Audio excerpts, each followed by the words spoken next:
There's another push on Capitol Hill tonight to make marijuana legal at the federal level. Yeah, it comes one day after reports that the DEA may reclassify cannabis as a less dangerous drug. Your reporter Shelby Riley is in studio getting answers on these changes. And Shelby, what it would mean for growers and sellers here in California. Yeah, that's right, guys. Senate Majority Leader Chuck Schumer reintroduced the Cannabis Administration and Opportunity Act today. That would end the federal cannabis ban and allow states to create their own laws. The legislation would also remove cannabis from the Controlled Substances Act. Right now, it's scheduled one drug alongside heroin and LSD. But the Biden administration wants to at least move it to a Schedule III drug like ketamine and some anabolic steroids. Schumer says change to cannabis law is long overdue. It's time for Congress to wake up to the times and do its part by passing the cannabis reform that most Americans have long called for. It's past time for Congress to catch up with public opinion and to catch up with the science.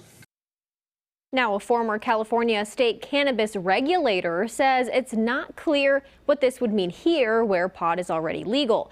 24 states, including California, have already legalized marijuana for recreational use, but a federal ban has cast a long shadow over the industry as a whole. So some dispensaries say a shift in federal policy would be a game changer.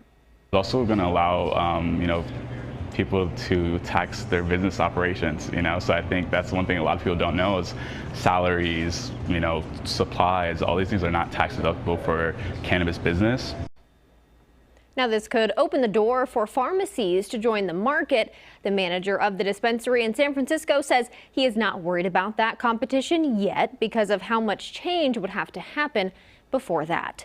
And Senator Schumer is also elevating a bill that would allow banks to lend to the cannabis industry in states where it's legal. But Republican leaders say they are still opposed to that. Yeah, the push between the states and the feds on this. Cannabis confusion, no doubt. Shelby, absolutely. Thank you for that report. Shelby.